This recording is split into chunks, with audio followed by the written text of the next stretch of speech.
Olá, eu sou a Sheila Santos. Eu sou a Isabel Rendeiro. E nós somos o PowerCast. Gente, antes de começar esse episódio, quero convidar vocês a se inscreverem no nosso canal, ativarem o sininho. Compartilhar com todo mundo e deixar muitos comentários, porque o nosso convidado de hoje vale muito comentário, né? Muitos comentários. E volta, se tiver vários comentários. Exato. Comenta. Exato, a gente tá super nervosa aqui, porque quando vem convidado muito power, né, fica Bebel? nervosa. Vai ter muito aprendizado por aqui hoje e... muito... Já conta quem tá aqui, vai, bora. Tá bom. Vamos lá, então. Nosso convidado Power de hoje se formou em Engenharia Elétrica pela USP, cursou o programa executivo da Faculdade de Administração da Universidade de Stanford e fundou o Buscapé. Acho que já sabem, né, Bebel? Agora já sabem quem é. Uma das primeiras startups do Brasil, onde ele foi CEO por 16 anos até 2014. E há 24 anos ele empreende, investe em startups. E hoje ele é sócio responsável pela Headline, fundo de Venture Capital, em parceria com a XP. Bem-vindo ao PowerCast, Romero Rodrigues. Bem-vindo! Obrigado, prazer estar aqui finalmente, Sheila, Bebel. Muito bom estar com vocês e com todo mundo que está assistindo, muito escutando bom, a gente. Muito obrigada. A gente tá tão feliz de ter você aqui que a gente já quer te dar um presente. Vitamine-se. Que você acredito. merece. Uhul! Nossa, eu amo Vitamine-se. Ai, que bom! Eba! Eles montaram Mais esse um kit. abração. Esse kit é especialmente feito pra você. Gente, a Vitamine-se, sério, ela equilibra inteligência de dados e suplementos de altíssima qualidade, oferecendo nutrição personalizada pra cada pessoa, com base em seus objetivos, necessidades e estilo de vida. Então, gente, acessando aqui o nosso QR Code, vocês vão poder responder um quiz formulado em parceria com médicos e nutricionistas e vocês vão receber a recomendação das vitaminas e suplementos essenciais pra sua rotina. Não, fora que a gente é fã de Vitamine-se, né? Gente, esse quiz é maravilhoso. Eu e o Bebel, a gente fez. Fizemos tudo. Exato, a gente toma todas as nossas suplementações vindo deles, inclusive, né, colágeno, que a gente adora um colágeno. Entre aqui, responda o quiz e também faça suas compras, porque entrega pra todo o E Brasil. eles acabaram de lançar o Whey Protein também, gente. São 3 sabores deliciosos. É uma delícia. É uma Eu também delícia. Whey Protein. É uma delícia. E, aliás, esse ano vem muitas novidades ainda deles, Muitas né? novidades, vocês aguardem. Exato. Vamos começar? Bora? Bem-vindo, Romero. A gente tava muito ansioso pra você chegar aqui, hein? Vambora. Conta pra gente, Romero, por que você começou a empreender? Bom, eu acho que assim, de certa forma, eu sempre inventei de ter um negócio, desde criança. Eu outro dia estava mexendo em umas agendas antigas lá, cadernos, e tinha um caderno de 87, ou seja, eu tinha 8, 9, 10 anos, e tinha lá de uma página, uma empresa que ia ser 70% minhas, 30% do meu irmão de 7 anos, que não sabia o que estava acontecendo, e a gente ia vender minhoca que criava no quintal de casa para minha avó, que morava em apartamento. Então eu sempre, acho que muito estimulado pelo meu pai, que sempre foi empreendedor, teve negócio próprio e tudo mais. E num determinado momento da minha vida, que eu acho que foi aquele momento bem outlier, eu tive contato com o computador. E foi bem no começo da computação pessoal. Era talvez 1990, estava na escola, no Porto Seguro, e tinha uma aula complementar, não fazia parte do currículo, fazia quem queria, de computação. E eu me apaixonei por aqueles computadores com aquelas telas verdes, né, que não faziam muita coisa, mas comparado com hoje. Mas quando eu comecei a aprender a programar, eu falei, nossa, que incrível, como que assim, eu coloco comandos e ele executa, não tem nenhuma parte mecânica, móvel, como que isso funciona? E aí essa paixão acabou virando um hobby, acabou virando algo que eu comecei a estudar e aprender sozinho. Passei o colegial todo, em vez de estar paquerando as meninas na lanchonete, eu carregava disquete para um lado e para o outro, então socialmente não foi o melhor colegial do mundo, bom, mas eu acho que profissionalmente foi um divisor de águas. Então eu tive muita sorte de entrar no colegial já sabendo o que eu queria fazer de faculdade e por quê. Eu queria fazer engenharia elétrica para poder empreender com, como a gente chamava na época, informática, né? Não era nem... Era informática. Não era nem digital, internet, não tinha nada disso. E eu fui para a Poli já com essa mentalidade de criar um negócio. E tentativa de um lado, tentativa de outro. Juntei um grupo de amigos para fazer um grupo de brainstorm, onde a gente falava sobre possíveis negócios. E um dia, um amigo meu falou, que fazia estágio comigo, o Rodrigo, falou, tô procurando uma impressora e não tem nenhum lugar na internet. A internet estava começando naquela época. Essa época era exatamente 97, 98. Eu tô procurando pela internet e não encontro nenhum site nos Estados Unidos, que no Brasil tinha muito pouco site, que dê informação de produto e preço de produto. E aí veio a ideia de criar um site que fizesse isso. Então não existia nem lá fora. E aí a gente começou o que virou o Buscapé depois. No começo, inclusive, A ideia era se chamar Quanto Custa, porque o grande site brasileiro da época era o KD. Então o KD era para encontrar outros sites, o Quanto Custa ser para encontrar preço. E aí depois acabou mudando o nome, prosseguiu, e aí a gente lançou o Buscapé em 99. Um pouquinho antes de começar aquela primeira onda, aquela primeira moda de internet no Brasil. E aí, naquele momento, a gente decidiu largar a faculdade para poder tocar a empresa, principalmente quando a gente conseguiu investimento. Legal. Então, de certa forma, era uma vontade que estava lá desde os 10 anos de idade, inspirado pelo meu pai. Meu avô tinha loja de material de construção e tal, aquilo tudo, e acabou culminando em tecnologia. Gente, que incrível. Não, você sabe que eu tava lendo um livro, aquele de das 10 mil horas, e tem uma parte do Bill Gates que ele fala, né, também, que Exatamente. ele ficava indo enquanto todo mundo ficava fazendo tudo, e ele ficava indo estudar. Eu acho que vocês são muito gênios, assim, porque era uma coisa muito fora, né, do normal a gente avaliar, que tecnologia, hoje em dia, quem faz, vai sempre ser coisas maiores e fora da curva. Mas não é uma curva que eles estão criando do zero, né? Tipo, já tem uma coisa que eles podem... Lá, quando vocês surgiram, era do zero, né? Tipo, não, era mato alto. Era mato alto, né? O Alfredo, que já esteve aqui com vocês, brinca, fala, pô, Mero, era mato alto, você tava de canivete.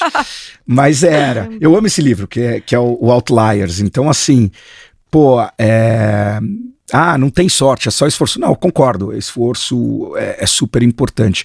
Mas se eu não tivesse tido contato com o computador naquele momento, em 1990, quantos anos eu tinha? Entrei na faculdade de 16, tira 3 anos, 4 anos, então tinha lá 13 anos de idade, 12 anos de idade, não teria acontecido tudo que aconteceu depois. E quando a gente começou, em 99, o Buscapé foi pro ar 1º de junho de 99, com 35 lojas e 30 mil produtos. Isso era 100% do que existia de loja online no Brasil. Uau. E era aquela época de linha de escada, o pessoal conectava. Vocês não viveram isso. Vocês são novinhas. E o pessoal conectava à meia-noite, porque aí era pulso único, pagava só um pulso para Telesp, né? Na época Telesp. É que eu sou do Sul, não era Telesp, mas eu, obviamente, acompanhei essa...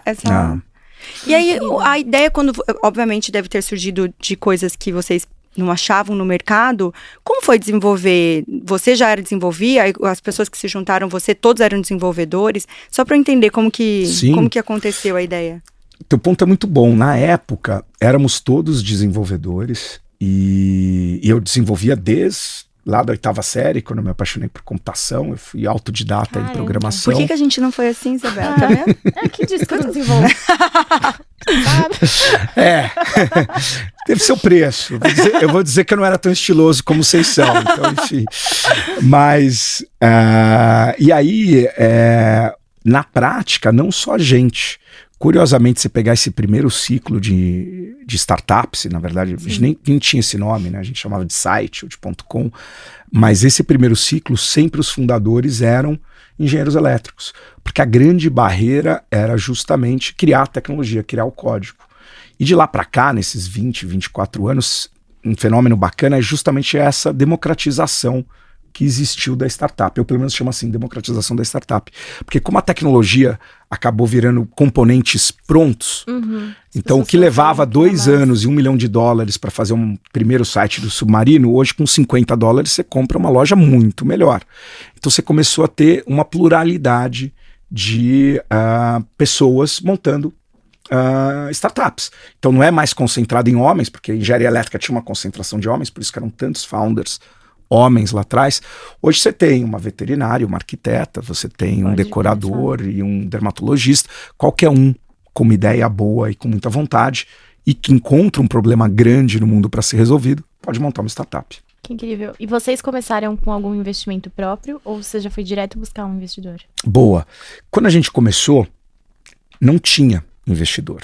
A gente não vislumbrava. Então se eu viesse aqui e falasse, não, a gente olhar, vamos levantar tantas rodadas de capital, vamos fazer IPO. Mentira. Tá? A gente estava montando o nosso negócio, era a nossa lojinha, era a nossa padaria, só que a gente achava que podia ficar muito grande. A gente sempre foi muito ambicioso. Eu ia perguntar isso agora, você tinha ideia que ia crescer? Tinha. A gente e ouso dizer que, de certa forma, Acho que 2 coisas a gente queria fazer com o Buscapé. Que fosse uma marca que as pessoas falassem assim, tipo, pô, como assim o Buscapé? Óbvio que eu conheço.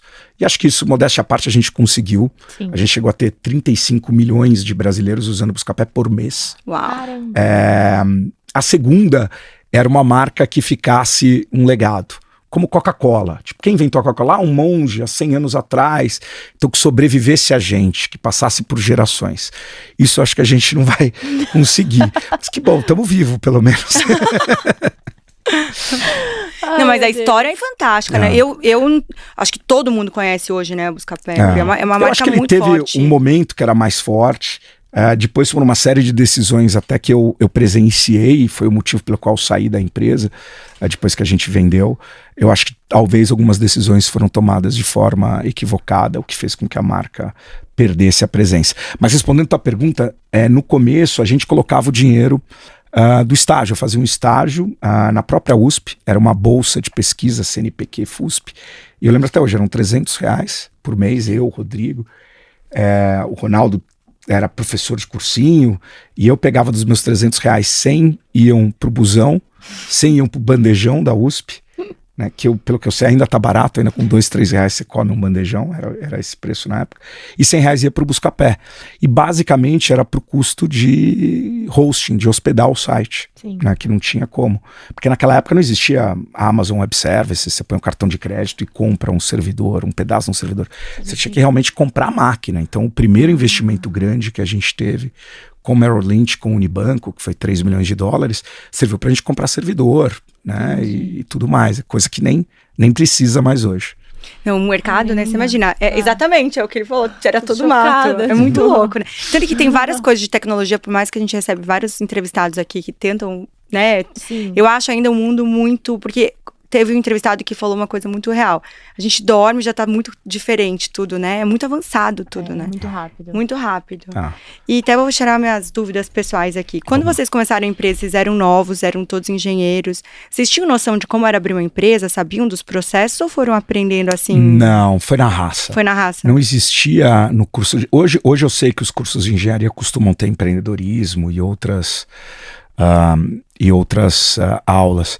Para você ter ideia, a palavra empreendedorismo não existia no dicionário, foi colocado em 2002 com a Endeavor chegando no Brasil, então era bem rudimentar. Eu lembro que a gente usou intuitivamente da nossa rede de contatos, do nosso network. Uma amigona minha, Tati, era advogada, estudava direito, fazia estágio num escritório de marcas e patentes. Ela registrou a marca Buscapé. Legal. O Igão, amigão nosso de faculdade, fazia São Francisco, ajudou a escrever o primeiro contrato social, foi ele que escreveu. A gente foi no Sebrae, lá no comecinho, na Rua Vergueiro, ajudou, disse o que eram os impostos, que regime a gente entrava. Então a gente era fuçador, né, e ia atrás. Não tinha internet para você pesquisar as coisas, então você tinha que ir atrás, era bater perna, era pegar o busão e conversar. Mas usamos muito disso e funcionou super bem. Devemos bons favores para muitos amigos. Adoro. As pessoas, e posso falar, e assim, todos nós, eu, Romero, Ronaldo, Rodrigo, e depois a gente convidou o Mário, que era um amigo nosso que fazia GV, para entrar na sociedade. E mesmo o Mário, acho que todos, talvez eu seja o mais falante, todos têm um perfil mais quieto, mas às vezes as pessoas menosprezam a capacidade que elas têm de gerar valor com os contatos e com as pessoas que elas conhecem. Sim. A gente soube usar isso muito bem desde o começo. Network é super importante. É valiosíssimo. E aí, voltando ali nesse cronograma, quando que vocês viram que precisava de investimento?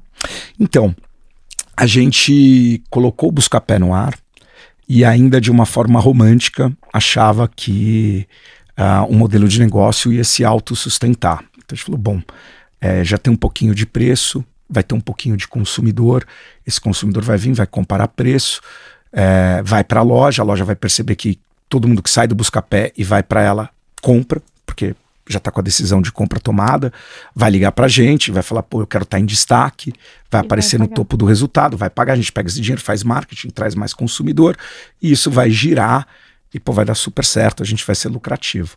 Só que a primeira ligação que a gente recebeu 3 dias depois de lançar foi de uma loja, era a maior loja que tinha no site, até hoje um dos 5 maiores grupos varejistas do Brasil. A gente ficou super empolgado. E ele realmente ligou interessado, mas não em pagar, ele estava interessado em sair do Buscapé. Ele falou, olha, é bacana, eu vi vocês na mídia e vi que vocês estão comparando o meu preço, mas eu não quero ter preço comparado. E realmente naquela época não existia comparar preço. Você ligava para um varejista e pedia preço, ele falava, desculpa, eu não dou preço por telefone. É verdade. Você tem que vir até aqui. Porque essa era a pegadinha, você já gastou tempo, dinheiro, estacionamento, foi até lá, você tá refém e você compra. E a gente falou, bom, mas não faz sentido, imagina, isso aqui é legal para o consumidor e tal. Ele falou, você não entendeu. Eu tenho um andar inteiro aqui de departamento jurídico, se não me tirar, eu vou te processar. Uau. Eu falei, eu tenho 2 advogados, um no São Francisco. Tenho 2 amigos estagiários. Eu tinha alguns amigos advogados, mas não tantos assim. Eu tenho vários amigos estagiários que eu vou juntar a minha turma. E nós vamos te pegar na saída. Exatamente. Aí eu falei, mas não faz nenhum sentido. Não, aquelas, eu sei dirigir, quem sabe? Uma atropeladinha, era por aí. E aí ele falou, olha, não interessa se é direito do consumidor, se é direitos autorais, se tá certo ou não, eu não quero estar listado. Então, ali a gente percebeu que ia ser mais difícil. Mais do que isso, começou do nada um burburinho enorme em relação à internet. E a gente viu um monte de gente largando banco, largando consultoria, largando tudo para montar site, para montar plano de negócio, começando a receber investimento. E a gente falou, bom, se a gente... E investidores começando a nos procurar. Porque Legal. todo mundo tinha um plano, a gente já estava com o site rodando, eram poucos sites na época. E a gente falou, bom, se a gente não pegar essa onda e um concorrente que surge de levantar dinheiro, a gente dançou. Então a gente precisa levantar. E aí que a gente começou o processo de conversar com os investidores. Recebemos 8 propostas na época e fechamos com um investidor. Foi o investidor da primeira rodada nossa, que foi a rodada Semente, a Seed. Isso foi em novembro de 99. E uma das primeiras coisas que a gente fez foi melhorar um pouquinho o servidor que a gente tinha, porque não estava aguentando mais os acessos, estava crescendo muito rápido, e se preparar para uma outra rodada, que aí a gente fez depois de alguns meses com a Merrill Lynch, que a gente foi para Nova York, e com o Unibanco. E aí também foi outro Deus nos acuda. Entendi. Vou fazer uma pergunta curiosa aqui, tá? Que a gente já vai matar ele de tanta pergunta. Romero, como que vocês... colocam o valor, né, precificam aí quanto a primeira rodada, tipo, porque vocês eram ainda pequenos, né, daí começaram a crescer. Como que vocês colocam o valor dentro da rodada? Tipo... É curioso que até hoje não existe uma fórmula para você definir um valor de uma rodada de uma startup. E hoje eu faço isso profissionalmente, eu estou dizendo que não existe. Lá foi simples, a gente tinha 8 propostas e a gente pegou a proposta que a gente entendia que mais gerava valor pra gente. Eu acho que aí a gente foi muito sábio, porque a gente não pegou a proposta que ia colocar mais dinheiro na companhia ou que valorizava o Buscapé mais. Tanto que o time de investidores que a gente escolheu, eles colocaram quase nada de dinheiro na companhia, eles colocaram indiretamente. Então, falaram, olha, a gente vai contratar assessoria de imprensa, a gente vai contratar contabilidade, a gente vai contratar o escritório, vocês vão estar dentro do escritório. A gente só tem vocês era uma incubadora, mas a gente só tem vocês de incubada para dar certo. O primeiro ovo precisa ser um ovo de ouro, então a gente vai pôr todo o esforço. Então, o que a gente percebeu? Um super comprometimento, né? Então tinha, que nem a gente fala, pele no jogo, né? Skin in the game. Tinha toda uma infraestrutura e era muito mais smart money do que só money. Tinham outras propostas que até eram um pouco melhores financeiramente, que eles iam colocar o dinheiro na empresa e a gente ia ter que se virar. Então a gente, na hora, falou, bom, pera, a gente quer estar focado em fazer o negócio acontecer. Tem um monte de coisa em volta que distrai, né? Advogado, o contador. Pô, eu acho que esse time aqui vai agregar mais do que só o dinheiro. Então, até hoje isso é válido. Quanto mais no começo da vida de uma startup, mais importante, eu brinco, é o nome que está no cheque do que o número que está no cheque. Não o nome porque é um sobrenome famoso, 400, não, nada disso. Nome no sentido de quanto esse cara pode me ajudar no negócio que eu estou montando. Legal. Quanto ele já viveu, quanto ele já acumulou de olho roxo, de cicatriz, o quanto ele apanhou. Então não é o cara que bateu que você quer na tua empresa. Você quer o cara que apanhou muito e não morreu. Porque você sabe que você vai apanhar muito e você não quer morrer. Sim. Então é esse tipo de perfil. Legal. Máximo, porque como é que você né, dá o seu valor na primeira rodada? Porque a segunda rodada deve ter sido muito mais fácil, né? Que vocês já estavam mais engajados, já sabiam quando tinham uma noção de valor de mercado. A primeira rodada, eu te digo, foi em torno de R$150 mil, alguma coisa assim. E que era no muito final. dinheiro, né? É. A segunda rodada, $3 milhões, que naquela época era um Mudou checaço. totalmente. Nossa, caramba. E 6 meses depois. É isso Mas que eu que ia não falar, foi teria rapidinho. acontecido sem o investidor certo antes. E uma... Quanto foi? A segunda, $3 milhões. E a terceira? A terceira, a terceira na prática foi os $374 milhões da Naspers, porque a gente teve uma série B, mas que não entrou dinheiro na companhia. Na verdade, o investidor da série B comprou os investidores anteriores. Então a Merrill Lynch, Unibanco, estavam super felizes, já tinham ficado 5 anos na empresa. Eles falaram, bom, pra gente, estamos bem até aqui, a gente quer sair. Então a gente acabou não trazendo dinheiro para a empresa. Então não teve dinheiro. O valor da empresa subiu de 7 para 37 e depois para 370. Que incrível. Pra quem tá escutando a gente, que às vezes não entende muito dessa questão de... Peraí, gente, tinha um bicho. Desculpa, tenho medo de bicho. Que não entende de investimento, usando até o que você viveu no Buscapé e o que você faz hoje, como que funciona esse processo de rodada de investimento? Quantas rodadas se fazem, em quanto tempo? Tipo, quem não entende nada, você tá ensinando alguém, assim... Boa. Acho que eu tenho um jeito de contar que ilustra bem a realidade. Imagina que nós 3 estamos aqui, a gente está com uma ideia de criar um site de comparação de preços. Aí você pensa assim, pô, o que pode dar errado? Se for honesto, tudo. Né? A gente pode não se dar bem como sócios, a gente pode nunca conseguir fazer o protótipo, pode ser que ninguém use o protótipo, pode ser que quando entre no ar a loja queira processar em vez de queira pagar, pode ser que mesmo a loja pagando nunca cresça, né? Então não faltam riscos. O que um bom time de empreendedores faz? Ele pega todos esses riscos e fala, pô, deixa eu eleger um para tirar da mesa. Geralmente é o quê? Fazer o protótipo, porque é a primeira parte. Mas podem ser outras coisas. Mas então, vamos fazer o protótipo. Quanto que a gente precisa para fazer o protótipo? Preciso de R$200 mil. Então a gente vai para um tipo de investidor que confia na gente. Nesse estágio, é o famoso Family, Friends and Fools, ou anjo. Não por acaso tem esse nome, né? Família, amigos e tolos, ou investidor anjo para te salvar. E vão dar esses R$200 mil para fazer o protótipo. Não interessa nem tempo. R$200 mil depois, ou tem ou não tem o protótipo. Se não tiver o protótipo, o risco aumentou, porque nem executar a gente conseguiu. E esse investidor lá, que era o full, que era o tolo, ele não vai ser tão tolo assim, ele vai falar assim, desculpa, mas eu já pus o meu dinheiro, deu. Agora, se a gente entregou o protótipo, a gente continua com todos os riscos do mundo, menos um. A gente subiu um degrau. Qual que é o próximo desafio? Vamos ver se alguém usa. Vamos tentar tracionar. Quanto que a gente precisa para testar isso, para trazer um pouco de usuário, ver se tem fit? De tanto. Então a gente levanta. Pô, resolvido. Vamos pro próximo? Vamos testar modelo de negócio? O pessoal estava usando aqui de graça. Vamos ver se pagando alguém fica?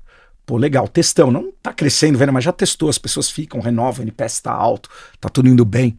Pô, legal, qual que é o próximo? Vamos ver se dá para criar uma máquina de vendas escalável, ou seja, a venda ser repetitiva, previsível e altamente escalável, que eu sei que eu coloco mais X vendedores, isso vai se traduzir em tantos milhões no final do ano.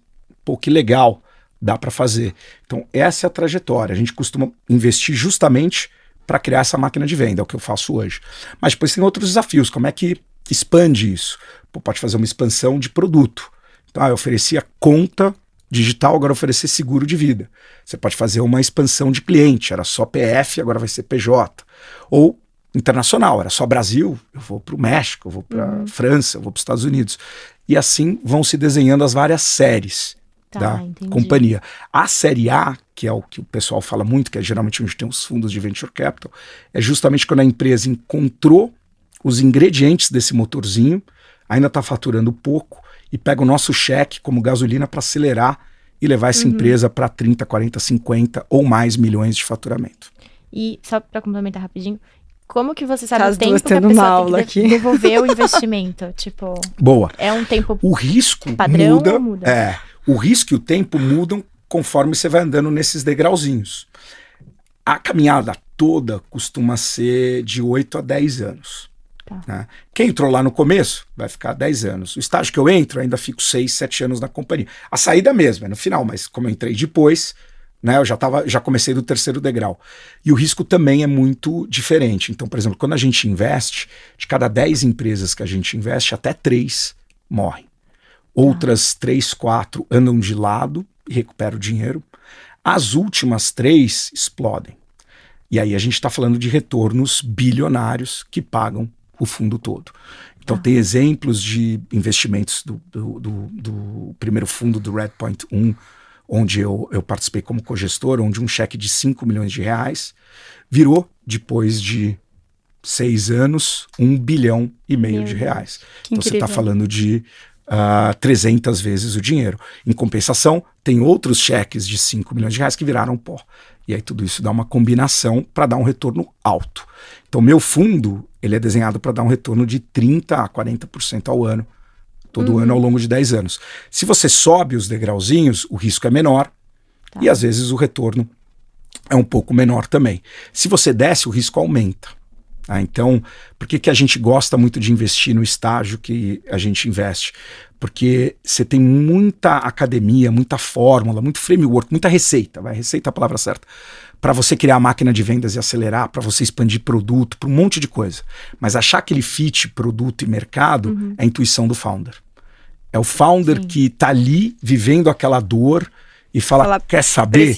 Não é isso aqui eu não estava vendo. É os fundadores do Airbnb, que por serem também não só de tecnologia, serem fotógrafos, estavam com a ideia inicial de alugar sofá e falaram, não, o sofá é o apartamento inteiro e foto vai fazer a diferença. É a gente perceber lá no Buscapé que não era preço de loja de rua, que foi a primeira tentativa nossa. Vamos pegar o preço que já está online, porque aí o lojista não tem como evitar que a gente pegue o preço. E como isso é em base em intuição, você tem muita mortalidade. Então, antes do nosso estágio, quando as startups chegam no nosso estágio, eu diria que 20% chegam, 80% nem chegam no estágio onde a gente pode investir. Porque elas morrem antes, tentando encontrar esse fit de produto e mercado. Ou seja, eu quero resolver uma dor, mas tem alguém sentindo essa dor, ou quem sente essa dor acha que o meu produto resolve mesmo a dor que ele está sentindo. Então, esse é o grande catch, esse é o grande ponto de inflexão da startup. Não por acaso eu gosto de investir logo depois. Eu quero fazer uma pergunta de pessoal também. Você tem algum tipo de negócio específico que você gosta de investir nas startups? Tipo assim, eu sei que esse modelo de negócio super funciona, eu gosto. Ou você pinga em vários setores, assim? Excelente pergunta. A gente é agnóstico de setor. Qualquer setor, a gente olha muito o estágio, como eu disse, e olha muito a qualidade dos empreendedores. No final do dia, a gente olha a tecnologia, olha a projeção, olha o tamanho do mercado, olha o que os nossos sócios de fora fizeram nos países deles, mas a gente investe em pessoas. Dito isso, obviamente, a gente acumula track record, ou seja, na hora que você tem uma startup bem sucedida num segmento, é natural que outros empreendedores que estão naquele segmento te procurem. Então, por causa do Buscapé, óbvio que muita gente que está em comércio eletrônico acaba me procurando. Aí, poxa, depois participei de Pismo, ou participei de Gympass. Então, startups parecidas vão buscar Rappi ou iFood, que são empresas que eu sou sócio ou pela Redpoint ou diretamente. É natural que empreendedores que estão no mesmo segmento procurem investidores que já investiram naquele segmento, porque fala, bom, se o Romero passou 6 anos no board da Móvel e viu a criação do iFood lá dentro, e eu estou no segmento do iFood, talvez ele possa me dar mais insight. Então isso acaba ao longo do tempo multiplicando, então os setores vão ampliando. Em geral, eu gosto muito de investimentos no que a gente chama de tecnologia de ponta, Deep Technology. Mas infelizmente você encontra pouco no Brasil. Tá? Por que você acha? Pessoal?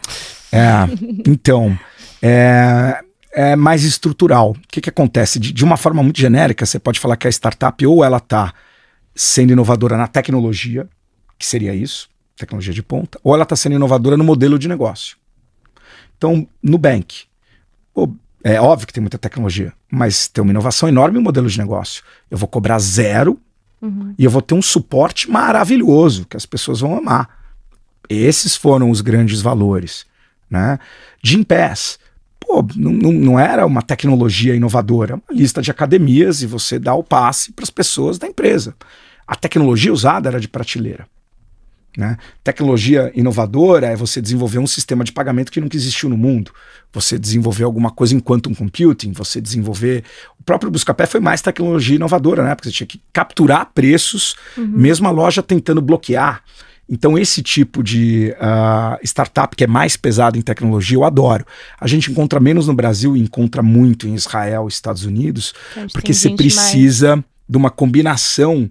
Em Israel eles chamam de hélice tripla. Você precisa de uma combinação de founders talentosos, que a gente tem, mas de academia, então as universidades investindo em pesquisa. O Google surgiu dentro de Stanford. No IPO do Google, Stanford era uma grande acionista do Google, porque ela obviamente deu para a empresa o direito que era dela, daquela tecnologia, porque o Larry e o Sergey eram pesquisadores, funcionários, né? Pesquisadores bolsistas de Stanford. Então, tudo que era desenvolvido por eles era, na verdade, de Stanford. Então, no Brasil, falha isso. E o terceiro é o governo. Então, em Israel, o governo tem uma agenda, a academia investe em pesquisa e o que dá certo vai para o mercado privado ser investido pelos fundos de venture capital. Então isso faz com que tecnologia de ponta possa ser criada. Qual a vantagem do Brasil? A gente é enorme e a gente tem muita dor. E quanto mais dor, mais oportunidade para empreender. Então não falta uma sorte enorme de startups resolvendo um monte de dor aparente que a gente tem. Mas a gente é menos preparado para a inovação de ponta e mais para a inovação de modelo de negócio. Vocês nunca pensaram em fazer um investimento em pessoas que gostariam de, tipo, vocês terem tipo uma academia de vocês de investimento de futuros gêniozinhos? De gêniozinhos? É. Você sabe que existe essa prática com fundos, né? O pessoal chama de empreendedor da casa. Então, às vezes é um founder bom que está em transição, ele vendeu a empresa, ainda não sabe o que vai fazer. Você fala, não, fica aqui no escritório, fica aqui comigo, vamos conversando, vamos trocando, a gente almoça 2 vezes por semana, estamos juntos. Mas não de uma forma tão estruturada. Tá? Uma ideia. Eu acho que existem até aceleradoras que pegam turmas de vários founders em 3 meses, 6 meses, 9 meses, o que seja. Prepara aquela turma a resolver um monte de problema, mas não como você mencionou. É uma ideia, sem dúvida nenhuma. Tá vendo, gente? Se o Romero depois tivesse a ideia, eu ajudei. Tem royalties. Royalties. E como que uma empresa sabe que ela está preparada para um IPO? Olha, eu acho que o IPO, ele, antes de mais nada, ele depende do humor do mercado. Então, por exemplo, um mercado como a gente está agora, pode ser a melhor empresa do mundo, vai ter dificuldade de fazer IPO. Dá para fazer. A Porsche fez recentemente um IPO maravilhoso, mas era a Porsche. É isso que eu ia falar. Não era qualquer empresa. Então, acho que a empresa ela precisa, sim, tá já num tamanho grande o suficiente. Ela precisa entender exatamente o que ela quer conseguir com o IPO, né? E ela precisa estar numa condição favorável de mercado.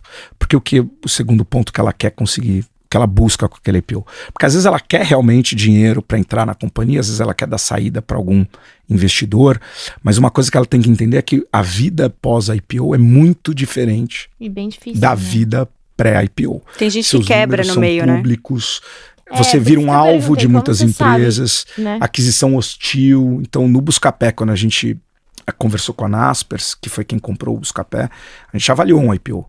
Mas a gente ia ficar mais frágil do que fortalecido.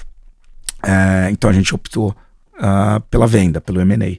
Então, não é uma decisão fácil. Mas, em geral, eu diria que é melhor fazer o IPO mais tarde, que você não tem nada a perder, do que se antecipar muito e virar uma empresa pequenininha com um grande fardo, uma grande governança, suscetível ao humor de mercado, suscetível à aquisição hostil. Então é curioso, o sonho de todo empreendedor é um IPO. Agora virou unicórnio, mas em geral sempre foi um IPO. Mas o IPO pode ser bom para um monte de gente. Geralmente para o founder é a pessoa que mais sofre no pós-IPO. Ele não tem liquidez, ele não pode vender a ação da própria empresa. Se o Bill Gates está vendendo a ação da Microsoft, você fala, e o que tem de errado com a Microsoft? Melhor eu vender também. Ele deve saber de alguma coisa que eu não sei. Não tem nada a ver, ele só quer comprar uma casa de campo, seja o que for. Então é sempre uma vida mais difícil. Você sempre está aberto ao escrutínio público. Eu ia falar agora, porque todo mundo fica sabendo de tudo também, né? Sim. Não, a gente sabe, ou pelo menos de boa parte das coisas. A gente sabe que teve vários entrevistados aqui que passaram, que a gente já debateu sobre a IPO, que até da Tecnisa, né, que quase quebrou, que ele contou também. Foi. Lembra? Sim. É uma decisão difícil, né? Eu acho que seria uma aposta, Romero, essa decisão? Acho que De novo, eu acho que se você tem um motivo certo para fazer, ok, está bem desenhado. Se você não tem certeza porque você está fazendo, pensa 2 vezes. Geralmente, quando tem um componente de vaidade, e às vezes tem, você tem que conseguir perceber e evitar. Eu acho que vaidade destrói muita coisa. Num determinado momento do Buscapé, eu tinha uma frase na minha sala que falava revenues for vanity, profits for sanity, né? Então, receita por vaidade, lucro por sanidade.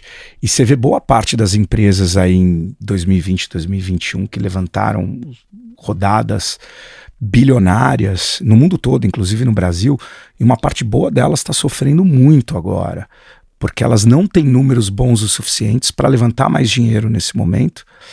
E por quê? Porque elas estavam muito preocupadas em crescer a qualquer custo e muitas vezes com o que a gente chama de lucro bruto negativo, ou seja, imagina uma companhia que cresce muito rápido e ela vende essa caneca por R$10, mas ela compra por 15. Então, quer dizer, ela perde dinheiro a cada caneca. Independente, ainda tem o imposto, ainda tem o marketing, ainda tem a entrega, ainda tem a diretoria, o suporte, o aluguel, a luz, o website, a agência, tudo depois. Ela já perde dinheiro de cara, começando a vender o produto. E tinha muita gente fazendo isso para falar assim, mas eu tô crescendo 30% ao mês, 40% ao mês. E eu falei, mas você está crescendo pouco. Porque você está no negócio de distribuir dinheiro, você está distribuindo $1 por 90 centavos, por 70 centavos. Devia estar crescendo mais rápido até. Quem não quer comprar $1 por 90 centavos? Mas isso não é uma empresa. Uma empresa, para gerar valor, ela tem que pegar $1 e vender por $1,05, $1,10, $2. Sim. E como... Mais uma só, de bolsa. Eu sei, eu tô vendo. Não, eu tô vendo. Mas pode ir, desculpa. Vai. Não, é que é só pra complementar, porque tem empresa que daí abre em bolsa fora. Como que é isso? É a mesma coisa aqui no Brasil? Então... Qualquer um pode? Tipo... Não é qualquer um que pode. Em geral, a gente tem... Quando a empresa é muito sexy, principalmente vamos falar do meu espaço que eu entendo melhor que a tecnologia. Quando a empresa é muito sexy, ela consegue acessar o mercado americano. Então ela é sexy o suficiente para convencer os analistas americanos que entendem mais de tecnologia, porque tem muito mais analista e tem muito mais empresa de tecnologia, a abrir na Nasdaq ou na Bolsa de Nova York, na NYSE. Quando ela não consegue, às vezes, acessar o mercado americano, ela acaba fazendo na B3. Então toda empresa que está na B3 é segunda linha e lá fora é primeira linha? Não necessariamente. Mas em tecnologia, quando a empresa é grande o suficiente para fazer o IPO nos Estados Unidos, ela faz. Isso acontece por algumas anomalias. A gente tem menos empresas de tecnologia, menos analistas, menos dinheiro, menos capital, menos liquidez. Então é natural que você busque um mercado que tenha mais liquidez, que seja maior. Então ou ela vai buscar a B3 ou às vezes ela vai buscar um M&A, ou seja, um grande estratégico comprando a empresa. O caso do Buscapé, a gente era pequeno para fazer um IPO, a Naspers veio e adquiriu o Buscapé. Então eu diria que tem mais ou menos essas 3 saídas, ou ela faz 4, eu diria, um IPO lá fora, um M&A com estratégico, geralmente um estratégico de fora, que vai pagar um prêmio para entrar no Brasil, um IPO no Brasil e às vezes um M&A menor no Brasil, que é quando a companhia às vezes não está muito bem, mas ela ainda é muito interessante para uma outra companhia brasileira que vê aquela aquisição como um complemento de portfólio, que é muito natural. Tá. Já teve alguma vez que você apostou em alguma startup que você falou, putz, isso vai virar e não deu certo? Teve. Essa história é boa. Eu uma vez, ainda quando eu fazia investimento anjo, então antes de eu me tornar um investidor profissional, eu fiz 40, 50 investimentos anjo. E aí eu conheci uma founder incrível, jamaicana, mas um raio, assim. E ela tava com uma startup muito legal. Eu achei incrível a ideia. E um monte de investidor bacana querendo entrar. Conta qual era a ideia. Tá bom, conta tudo. E aí o que aconteceu? Eu falei, putz, esse é o cavalo de ouro, né? Eu falei, puta, geralmente eu colocava um cheque de X, eu coloquei 10X. Falei, olha, essa aqui é para resolver minha vida. E o que ela fez? Resolver minha vida. O que ela fez? Ela falou assim, bom, eu vou ser uma nova versão de uma... Cosmopolitan, Marie Claire nova, o que seja. Então, assim, eu quero pegar a atenção, né, das mulheres, e ela focou num público, que no mundo inteiro foi um público, diria que colegial, tá? Então, uma menina que está no colegial e na faculdade, então, sei lá, dos 15 aos 22, e ela falou, bom, do que a mulher fala? Né? Bom, a mulher fala de moda, a mulher fala de beleza, a mulher fala de homem. E ela começou pelo homem. Então ela pegou, isso eu tô falando tem uns bons anos já, tá? Então ela pegou, na época tinha as APIs do Facebook, ela pegou e construiu em cima esse aplicativo que chamava Lulu. E o que o Lulu fazia era trazer todos os perfis, com certeza. Era global, todos os perfis de todos os homens mundo afora. Só que só mulher conseguia entrar no aplicativo. E aí as mulheres faziam um review dos meninos. Eu namorei ele era educado, não sei o que e tal, não sei o que e tal, papapá. Não, pô, ele era um grosso, não sei o que e tal. E dava uma avaliação, que nem avalia produto. Então tinha tudo, se o cara era simpático, se o cara era educado, se o cara era, sei lá, bom de cama e tal. Eu falei, cara, isso é sensacional. E crescia assim, mas crescia um negócio muito, muito, muito bom, cresce 7% semana. De métrica de uso. Isso é um negócio tipo Airbnb, WhatsApp. Esse negócio crescia 7% ao dia ou mais. Era bizarro. Nossa, falando para... Mas eu lembro o que aconteceu. Então, o que aconteceu? No mundo todo... Você lembra o que aconteceu? No mundo todo, esse aplicativo, Alexa era o nome da founder. No mundo todo, esse aplicativo funcionou super bem.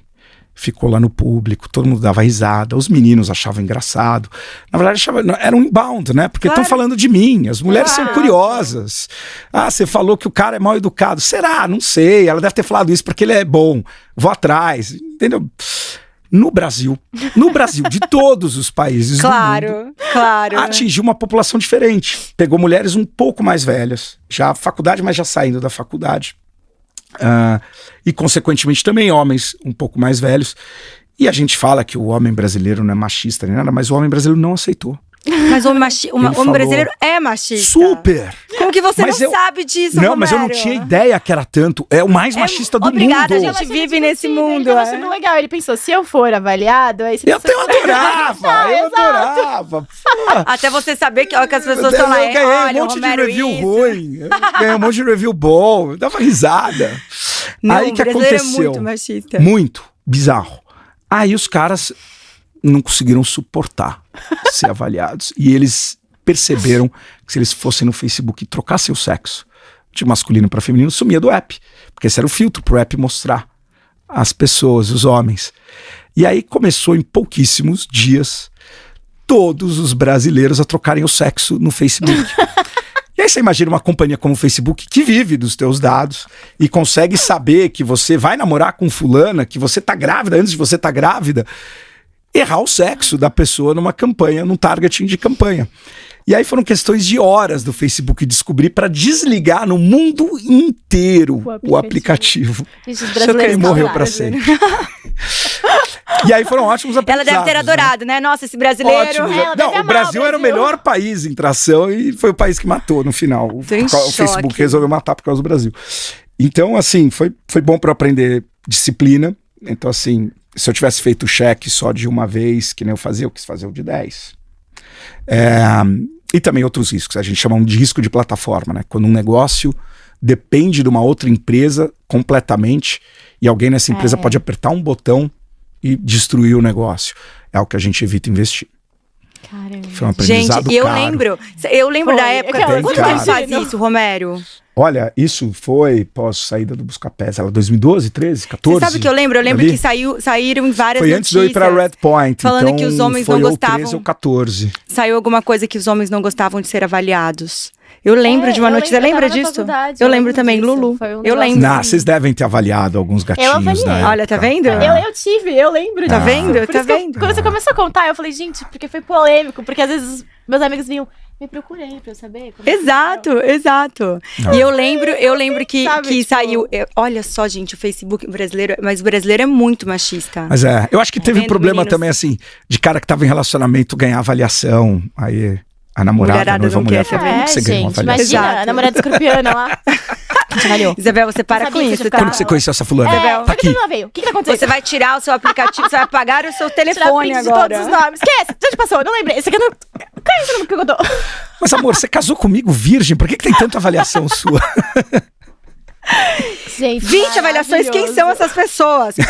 Ou uma ex-namorada faz todas as amigas votarem, né? Ah. Vota aí. ó. Ferra o cara. Exatamente, ferra o cara. vota aí Fala mal pro dele, cara, fala fala mal mal dele. dele. Demais, gente, demais. Gente, Adorei essa essa foi aí, a boa. gente lembra. Essa foi boa e triste, Foi. né? Exato. Mas Foi. Faz parte Foi. do aprendizado. Pelo menos tem humor pra Exato. tentar, Não, pra Quando tentar acontece compensar as isso, dores. Aí vocês perdem o dinheiro. Sim. Tipo, ela não tem que pagar Sim. vocês de volta Não, nada. Não. Por isso que é capital de Porque risco, você foi você entra no anjo. risco. Mesmo o fundo tá. da Red Point, a gente entra pra Se se não tornar voltar, não sócio. voltou. Não deu certo, fecha a empresa e paciência. E as que dão certo pagam os erros. Caramba. E geralmente vocês entram com. Sempre é padronizado a porcentagem? Ou vocês avaliam a empresa? Ah, isso aqui é tanto, isso aqui vale tanto. É muito curioso porque a gente não chega a fazer uma avaliação de quanto a empresa vale. A gente faz o contrário. A gente fala, bom, para essa empresa dar o retorno que a gente precisa para o fundo, ela precisa estar num mercado muito grande, ter fundadores muito bons e resolver um problema importante desse mercado. Então, se ela fizer, ela vai dar um resultado de 1 bilhão, 2 bilhões, 3 bilhões, eu não preciso saber quanto. Eu só preciso saber que ela passa nesse filtro. E é um filtro difícil. Então, por exemplo, no Headline, a gente começou a avaliar empresas em começo de julho. Então, a gente tem julho, agosto, setembro, outubro. Tá? Então, aí 4 meses a gente já teve 1.250 empresas avaliadas. Dessas, a gente está fazendo 2 cheques. Então, 600 para 1. Medicina na USP é 100 para 1. Então, é 6 vezes mais difícil encaixar no filtro.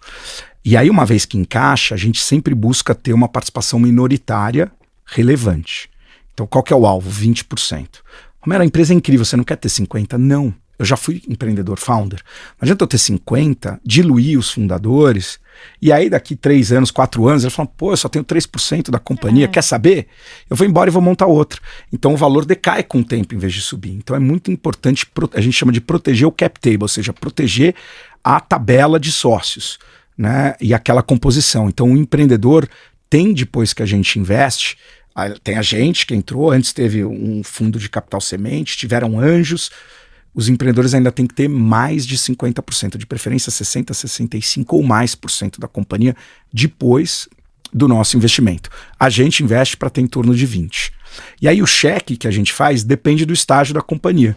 Porque apesar de eu ter falado que é um estágio, não é tão discreto, é uma faixa, né? Porque às vezes a companhia já tem lá o fit de produto e mercado, ainda tem 100 mil reais de receita, às vezes ela tem, mas já tem 2, 3 milhões de reais de receita. Então os cheques vão de 5 milhões de reais até 50 milhões de reais como primeiro cheque que a gente faz na companhia. Depois a gente pode investir mais. E a cada fundo, que a gente monta em 3, 4 anos, um portfólio de 20, 25 empresas. Então o fundo tem 1 bilhão e esse 1 bi é investido nesses cheques de 5 a 50 em até 25 empresas. E um adendo para essa pergunta. Quando vocês fazem essa triagem nas empresas, vem empresas do mundo todo, né? Possivelmente. Qual é o lugar que mais vem gente assim? A gente tem Brasil, porque obviamente a gente está posicionado no Brasil, e a gente decidiu que a gente vai só investir em empresas brasileiras. Ah, que legal. E por quê? Você sabia que o Powercast é uma empresa, né? Não, a gente tá fazendo Tô te essas. A gente tá fazendo essas Eu quero perguntas para depois, conversar no depois final. eu vou fazer as perguntas, eu quero saber como é que tá o crescimento. Tá indo muito bem, a gente tá batendo todos os recordes. Como é que Inclusive, tá as gente, inovações de contato. a gente bateu ontem o recorde do mês em 10 dias. A gente queria agradecer gente, muito isso por vocês. Que vocês se inscrevem no nosso canal. Exatamente, Sininho. compartilham Muito com obrigada. todo mundo. Boa. Tá com quantos A gente vai bater 1 assinantes no milhão canal? agora 1 esse milhão. ano. Só no YouTube, tá? Tirando o resto Uau. onde a gente tá. Quais são as métricas que vocês mais olham no business É que de assim, vocês? eu Nossa, olho a gente olha todas as métricas. exatamente. A gente olha todas. É. Mas, obviamente, Mas você acorda de manhã aquelas 5 primeiras. no YouTube sempre. É porque views assim, Views, e inscritos. É. E views dos últimos vídeos também. É. Legal.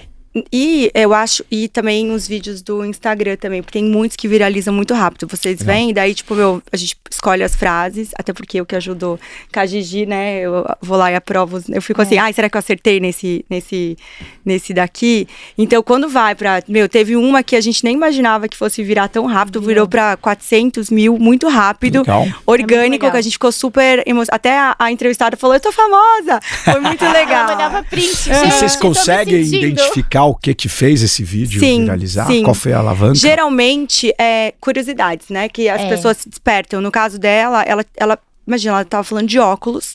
E ela falou exatamente como que ela fazia. Ela virou para uma pessoa e virou e falou assim, eu vendo histórias. Eu gosto de óculos porque eu gosto de escutar histórias do porquê esse óculos. E ela contou uma história muito legal e as pessoas se apaixonaram. Então, e veio muita gente também foi uma certa dica, né? Como legal. vender um produto. Não é só vender um produto, isso aqui é um celular, não. Você sabia que esse celular, ele nasceu... geralmente vem de dica. Boas dicas. E é legal. Tá vendo? Só esse tipo de perguntas que eu faço pros founders. A gente saiu bem? Tava entrevistando vocês aqui. Obrigada, tá vendo, gente? Pegadinhas. De frente com o Romero. Passaram. Mas a gente investe Brasil, não é óbvio, bacana, e o Brasil precisa de investimento. Mas é também porque no começo da vida da startup, nesse ecossistema, que eu falei que tem muito lado smart money. Isso é uma faca de dois lados. Por quê? Porque imagina o seguinte, vem uma startup mexicana e ela vai fazer uma fintech no México. Ela não vai sair do México, ela quer ficar no México. Tá, e ela tá me procurando para investir. Mas eu não sei o nome do presidente do Banco Central mexicano. Eu não sei qual é o juros no México hoje. Eu não sei como é a curva de juros. Eu não sei se ele tem Pix ou vai fazer Pix, se ele gosta de cripto, se ele não gosta de cripto. Mas eu sei que tem um monte de gente inteligente no México que sabe responder essas perguntas. Por que esse empreendedor está procurando o meu cheque? Muito provavelmente porque ele já ganhou não de todo mundo que sabia responder essas perguntas. Então eu tô pegando xepa. Então imagina que vocês são empreendedores, estão no Vale do Silício. 500, 600, 700 fundos, dinheiro que não acaba mais. Por que vocês estão pedindo dinheiro para um cara que está em São Paulo? Onde fica São Paulo? O americano nem sabe onde fica São Paulo. Quantos nãos você já tomou até você falar, quer saber? Eu vou lá para Emerging Markets, procurar na Índia, em São Paulo, em Buenos Aires, se alguém vai me dar dinheiro. Porque o que esse cara de São Paulo vai me ajudar aqui no Vale do Silício? Pode até ajudar alguma coisa, mas um cara do Vale do Silício poderia ajudar mais. Sim. Então essa pessoa já tomou não do monte de gente. E é isso que muita gente, quando faz investimento anjo, não percebe. Fala, nossa, chegou uma startup e tal, não sei o quê. Primeiro, é um jogo de número, é numbers game. E a gente olhou 1.250 em 4 meses para escolher 2. Então, você devia estar olhando isso, mas não dá, você tem que montar uma estrutura para isso. E segundo, é sempre se perguntar, por que eu? Então, tem um ditado americano que diz, nunca se torne sócio de um clube que te queira como membro. Porque, você tem que implorar para estar lá, né? Exato. E mesma coisa a gente brinca no poker. Se você não sabe quem é o pato na mesa do poker, muito provavelmente é você. Então assim, se você é um bam da medicina, faz todo sentido ter uma startup de saúde falando com você. Você é presidente do maior hospital da América Latina, pô, legal. Agora, se você é o presidente do maior hospital da América Latina e aparecer uma startup de logística, não faz sentido. Possivelmente as pessoas de logística já falaram não para ela. Então pensa sempre nisso. Por que eu tô tendo acesso a esse deal? Uau, que dica, hein? Boa dica. Não vai ganhar nada do óculos, mas a gente tenta.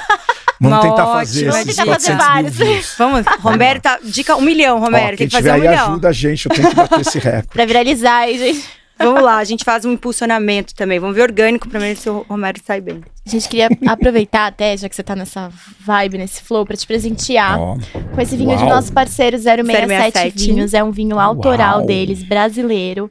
Eles são lá de Campo Grande, então é aí uma homenagem à comitiva pantaneira. Vocês estão bem, hein? Vocês fizeram uma pesquisa, porque eu adoro vitamina-se, eu amo vinho. Então... Que delícia. Que delícia. No 067 é nosso parceiro desde o início do Power, desde que a gente entrou aqui nessa casa, né, Bebel? A gente é, assim, apaixonada pela marca. E também tá aqui, gente, QR Code, entrega em todo o Brasil. Eles têm vários rótulos incríveis brasileiros e internacionais também, principalmente de vinícolas pequenininhas, né, Bebel? Que a Gabi e o Alan... lá pessoalmente conhecer... Exato. Só tem coisa que realmente é bom, gente. Mato Exato. Grosso do Sul. Mato Grosso do Sul, chama 067 Vinhos. Eles são fantásticos. E a gente pegou pra você um rótulo um pouco mais forte, acho que Boa. esse é um Merlot, mas Gostei. espero que você goste e conta pra gente depois. Conto. Obrigado. Imagina. Eu adoro, assim, eles têm só vinhos maravilhosos. Eu sou suspeita, né, Bebel? Nossa, porque... Gente, eu nem abri a nossa pauta. Tá vendo? Papo bom sempre... Eu tô tão curiosa, eu tava tipo pensando que eu tenho várias empresas. Então eu vou já... Vou tirar todas as levantar colas. todas. Vamos tirar minhas todas as rodadas. dúvidas. Exato. Então, só antes da gente entrar nas nossas powers, eu quero fazer uma pergunta, Romero. Então, vocês já entram já quando tá com alguns degraus aí? Sim. Então, a empresa já vem bem mais estruturada, né? Sim. Então, eu queria que você passasse uma dica para quem tá abrindo hoje uma startup. Eu tenho sonho de fazer uma startup, né? Porque tá meio moda também, né? Muita gente também que quer iniciar a fazer alguma coisa. O que não pode faltar para ter uma boa startup? Boa pergunta. Olha, em geral, acho que o primeiro ingrediente é pessoas. Então, eu vejo às vezes as pessoas muito preocupadas em, mas eu vou ter às vezes um percentual menor da startup, mas é sobre o time que você vai trazer para complementar teus pontos cegos, para trazer outras visões e outras perspectivas, para conseguir encontrar um problema importante para resolver no mundo. Então acho que o primeiro se cerca de gente boa, se cerca de gente complementar a você, não só nos skills, nas habilidades, mas também muitas vezes em visão de mundo. Valores parecidos, porque vocês precisam se dar bem, não adianta ter. Tá?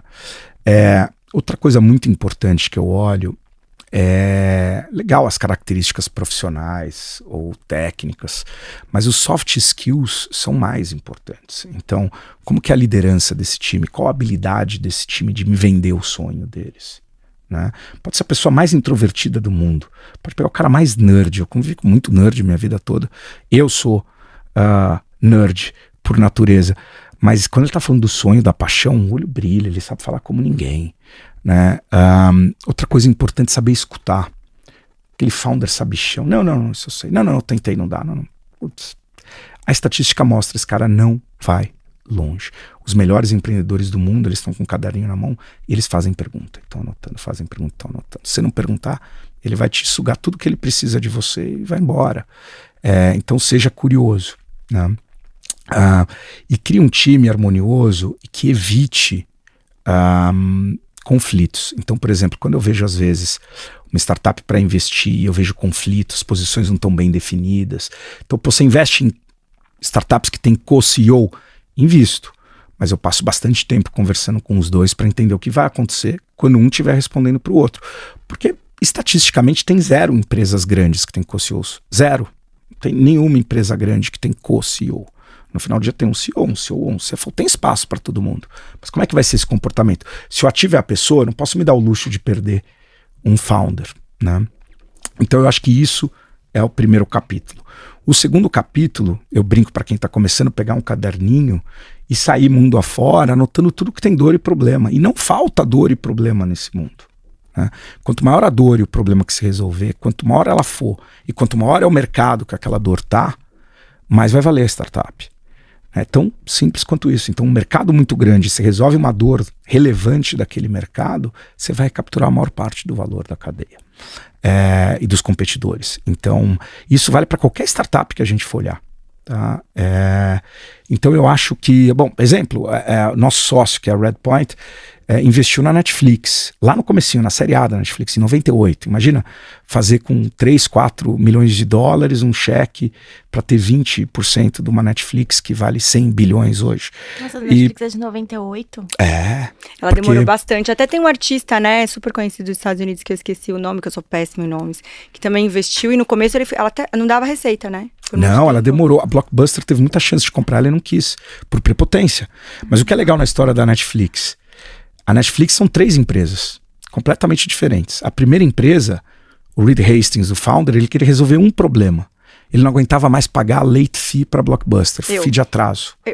30% da receita e mais do que 100% do lucro, porque não tinha 30% de margem, da Blockbuster eram as pessoas pagando atraso. Eu falei, vou acabar com isso. Eu vou pegar, estava indo do VHS pro DVD, vou pôr o DVD em envelopes, você paga uma quantia, $30 por mês, tem direito a um filme, quantas vezes quiser. Se for rápido, você troca a cada 2 dias, assiste 15 dias. Se você quiser ficar com O Vento Levou, o Velozes e Furiosos 1550, pelo mês todo, você fica pelo mês todo, não vai pagar nada, você perdeu a chance de ver mais vídeos.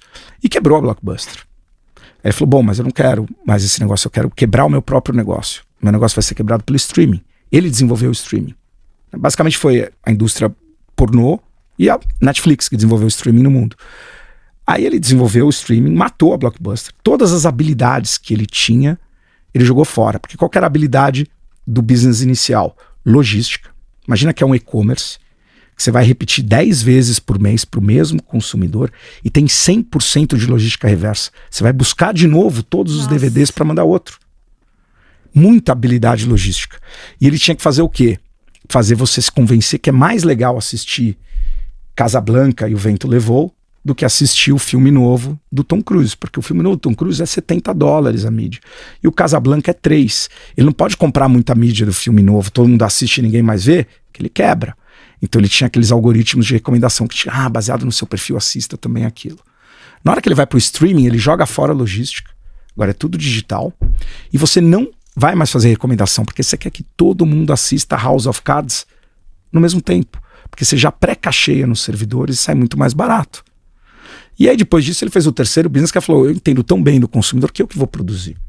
Eu não vou mais distribuir coisas de terceiros, eu vou fazer as minhas produções. Então 3 competências cores completamente diferentes na mesma empresa, e ele trocou o time para isso, tá? Não teve jeito. Mas é um caso único. A história deles é incrível. Mas desde que eu tava nos Estados Unidos, eles é que teve, né, um do Netflix, né? A galera ficou muito encantada. E eu sou super Netflix também. E eu acho fantástico eles terem entrado para esse mundo de fazer filmes também, séries, porque teve a demanda, né? Foram espertíssimos para trazer, porque traz coisas até da gente com mais qualidade, assim, né? A cultura de maratonar veio deles, né? De assistir séries com múltiplas temporadas. Tipo, eles já tinham a inteligência do que a pessoa gosta Sabe de assistir. O que dá certo, o que não dá. Vamos fazer isso, vamos fazer isso. Gente, eles fizeram aquele filme que até tem 2 amigos meus nessa produção, que é a coisa mais linda. Gente, é nível, assim, absurdo, né? Nível hard, assim. Isso é o mais incrível. De você trazer, tipo, o Wagner Moura também tá agora num filme gringo por causa da produção deles. Eu acho incrível, porque eles, colocaram um match aí de fazer uma... De colocar todo mundo, né, pra quem é bom, quem eles estão descobrindo, joga pra ir pra tal lugar. É muito legal isso. E tudo isso por quê? Porque um cara tava de saco cheio de pagar a multa de atraso pra Blockbuster. Então, assim, problema não falta, quem quiser empreender. E aí é isso, encontrar um problema importante no mercado grande e um time bom. Deixa eu fazer uma pergunta, então, né, exatamente sobre a dor. Você acha que, pelo fato dos Estados Unidos ser, né, muito tecnológico, e ter dores muito diferentes das nossas, né, também, você acha que a gente não consegue, às vezes, fazer um case tão forte a nível mundial? Sabe, tipo, o brasileiro ele não consegue... que nem ele fez o Netflix. Será que se a gente saísse daqui, a gente conseguiria voar tão rápido como ele fez? Eu acho que a gente vai ver isso mudar, tá? Eu não acho que a gente vai ver necessariamente surgindo do Vale do Silício sempre, ou dos Estados Unidos, as maiores empresas. Mas óbvio que lá você tem uma condição mais próspera do ponto de vista de capital, tá? Qual que é a contrapartida que eu acho legal? O Brasil tem muito mais oportunidade. Os Estados Unidos têm mais dinheiro, mais capital e tem mais talento. Tem muito mais gente formada, muito mais faculdade, tudo aquilo que a gente conversou.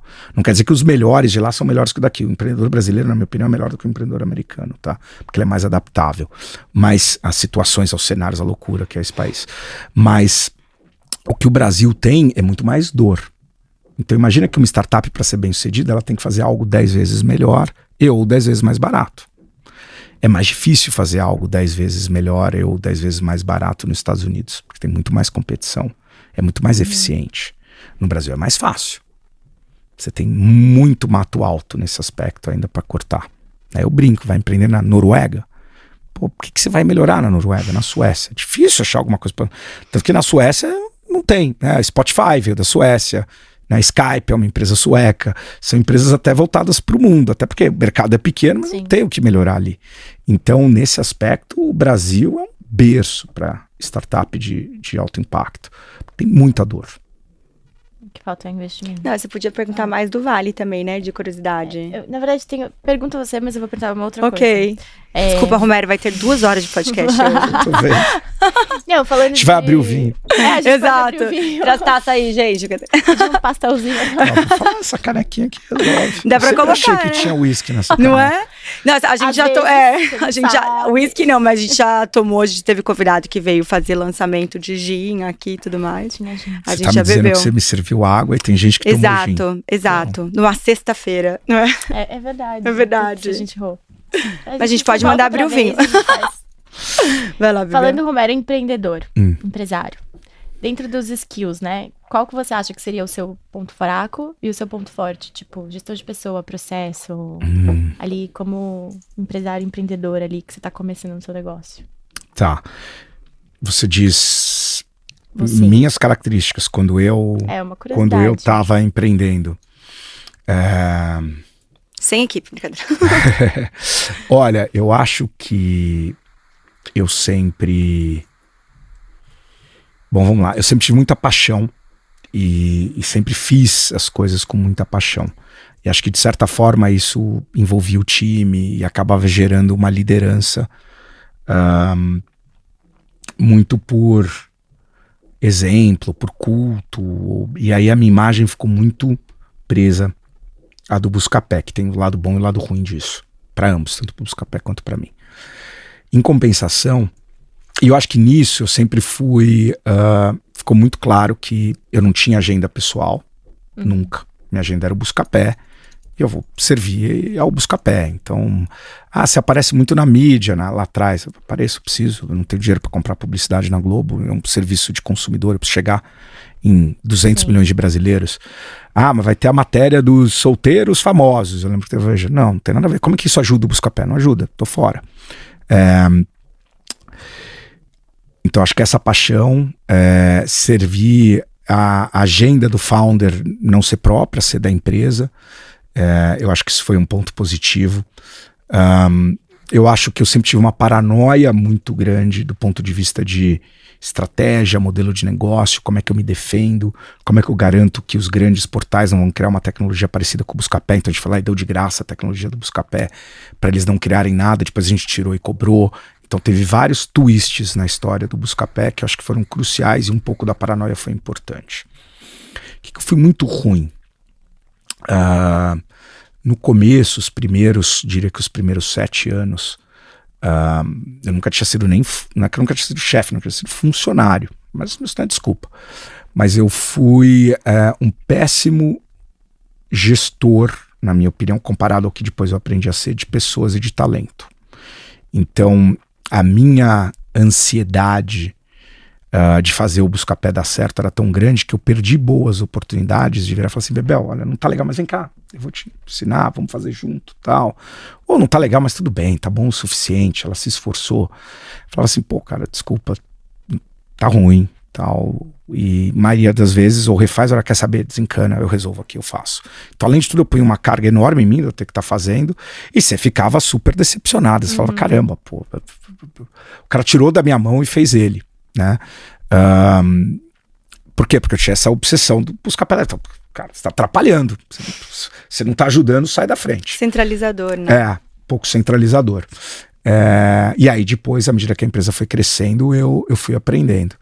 Eu lembro que quando saiu um dos primeiros filmes do Steve Jobs, biografia e tal, uns 2 colaboradores das antigas do Buscapé me mandaram mensagem de texto, né, que já faz um tempo, falando, pô, assisti lá o filme do Jobs, me lembrei de você, mas não querendo dizer o lado bom do Jobs necessariamente, querendo dar uma cutucada do tipo, pô, seu filho da puta, desculpa o francês. Você entendeu o recado, mas né? Mas tudo é aprendizado, aí eu aprendi, então acho que isso foi 1. 2, eu descuidei da cultura da companhia. Então, assim, a cultura era mas muito forte. Era bizarramente forte. Tipo, não acho que para quem assistiu o WeCrash, daqueles fins de semana em sítios e todo mundo com devoção ao WeWork, Buscapé era assim, era fantástico. Fantástico. Fantástico. E pro bem, do bem e tal, não tinha... E era muito baseado em exemplo. Adendo do bem. Não, porque tinha uma pegada muito legal. A gente sempre teve como nossa essência dar poder ao consumidor. Então a gente entendia que essa história do varejo, falar você não vai ter acesso ao preço, da indústria falar o produto é esse, você ir no supermercado e não ter produto na prateleira porque ele fechou com um fabricante, só vai ter aquele. Tudo isso alimentava a gente. E quanto mais a gente apanhava da indústria ou do varejo, mais todo mundo estava certo de que a gente estava no caminho certo. Porque se eles estão batendo, é porque a gente está incomodando. Então vamos seguir. Só que aconteceu, a gente cresceu e com uma mentalidade de frugalidade, porque eu vendo para o varejo, que já é frugal, eu faço comparação de preço, então pô, não vou fazer uma sede suntuosa. A gente começou a crescer no mesmo prédio, em vários andares, escritóriozinhos, e não criou nenhum processo de transmitir cultura. Era, por exemplo, todo mundo estava na mesma sala, parou de ter o exemplo. E em pouco tempo degradou e criou vários silos. Então, assim, o pessoal do quarto... Eu fiquei também, além de tudo, fora do dia a dia da empresa, que eu estava fazendo aquisições. Foi quando a gente foi lá, fez aquisição, fusão com o Bom de Faro, EBIT e tal. E aí, quando eu volto para a empresa, o pessoal do quarto odeia o pessoal do quinto, o pessoal do sexto, no almoço com o pessoal do nono, o pessoal do 12º, que era o andar onde ficavam os sócios, se achavam o mar, o resto é tudo ralé. E foi um processo longo e caríssimo para reconstruir aquela cultura que a gente tinha. E a gente foi para um escritório enorme, lindo, na Paulista, cobertura, tinha até quadra de basquete, mas foi uma grana preta para reconstruir um pouco do que a gente entendia como cultura. Foi um trabalho que resolveu, graças a Deus, saiu mais forte, mas foi duro. E não por acaso, depois eu li Sapiens. Eu também li. É apaixonante a história da nossa espécie. E no Sapiens, ele não consegue afirmar se nós dizimamos os outros homos, né? O Homo erectus, o Homo black, né?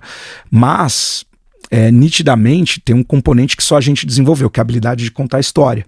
E todos os grupos de homos eram de no máximo 150 por ali pessoas. Indivíduos, e quando crescia mais se dissipava em vários grupos, e não por acaso, não só o Buscapé, mas a maioria das empresas começa a enfrentar esse tipo de problema com cultura quando chega a 150, 200 pessoas. Então você não tem uma história muito compelling para você unir as pessoas, então uma visão, uma missão, um propósito, você começa a ter os grupos se dissipando. E aí eu conectei na hora e falei, nossa, foi exatamente o que aconteceu no Buscapé. Foi exatamente quando a gente saiu de 150 para 300 pessoas em coisa de 3, 4 meses. E a cultura teve uma ruptura. Então, é super importante, né? O mais importante. Inclusive, é tudo história. É tudo história. Inclusive, eu lá lendo no livro, falou que a gente começou a se comunicar porque as pessoas queriam fofocar. Queriam contar as histórias, né? E não conseguia. Contar o que a Maria fez ontem. Exatamente. Eu preciso avaliar o ex-namorado no Lulu. Exatamente.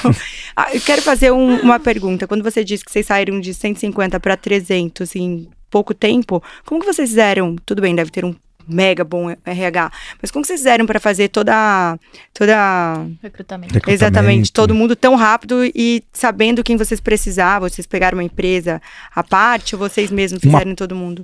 Uma parte dessa explosão foi também as aquisições, né? Porque a gente já trouxe grupos e por mais que às vezes a cultura de uma companhia pareça com a outra, às vezes é um detalhe pequeno que faz incompatibilidade. Tá? Então, por exemplo, quando a gente fez fusão, aquisição com o Bom de Faro, a gente falou, nossas culturas são idênticas, vai ser muito fácil. Mas não era. A gente olhava para um lado para o Google como um grande adversário. Eles olhavam para a gente como um grande adversário. E só isso já mudava completamente. Então, para muitos, foi muito difícil entender que aquilo era necessariamente positivo. Às vezes as pessoas no Buscapé falaram, mas pô, eu lembro, a gente tinha um colaborador, um dos primeiros, foi o colaborador número 3. Ele olhou pra mim, ele é oriental, assim, sério, fez poli com a gente, mas se a gente tá adquirindo eles, então a gente perdeu. A gente tinha que ter matado eles, uma coisa meio samurai, sabe, assim.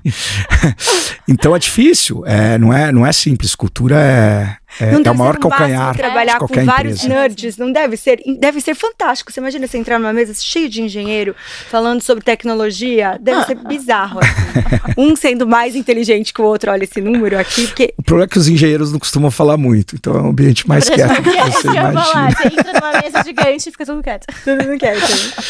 Não, e eu lembro de inúmeras histórias, até uma história de cultura. A gente, quando conseguiu assinar o primeiro contrato de patrocínio para uma categoria, era um fabricante de TV, na categoria de TVs, faz todo sentido, eu tô lá escolhendo TV, o fabricante é a última chance dele vender, né, a proposta de valor dele.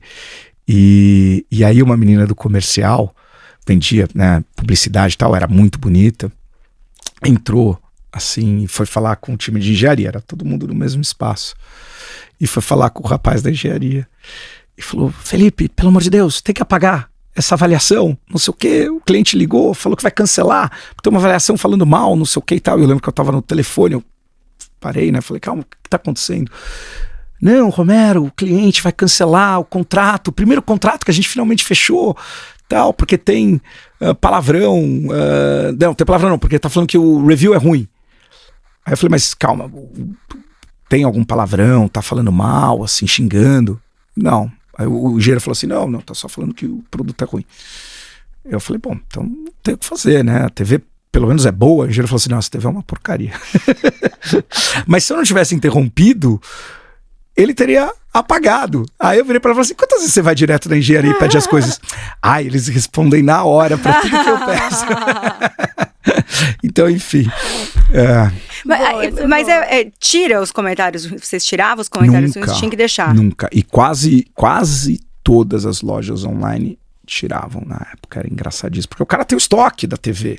Alguém dava um review ruim, ele apagava, senão ele não vendia. A gente falava: cara, que bizarro. Graças a Deus eles estão fazendo isso. A gente não perdeu o patrocinador. Teve que ir lá, ter uma boa conversa e tal, mas não perdeu. Ter, né, gente? Era o começo. Não, hoje isso é óbvio, mas lá atrás não era tão óbvio. As pessoas ajustavam. A gente não, porque acho que sempre teve muito claro o seguinte: toda vez que chegava um diretor financeiro novo no Buscapé, ele falava: olha, muito legal tudo, mas vocês estão fazendo uma coisa errada.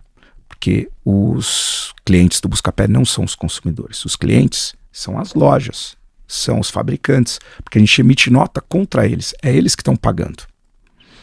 Aí, moleque esperto de economia, trainee, falava assim: não, nós somos um mercado de dois lados, porque um lado subsidia o outro, tal, então, que nem na TV o espectador está subsidiando, e o anunciante que está pagando pelo conteúdo, para a produção do conteúdo, a gente é a mesma coisa e tal.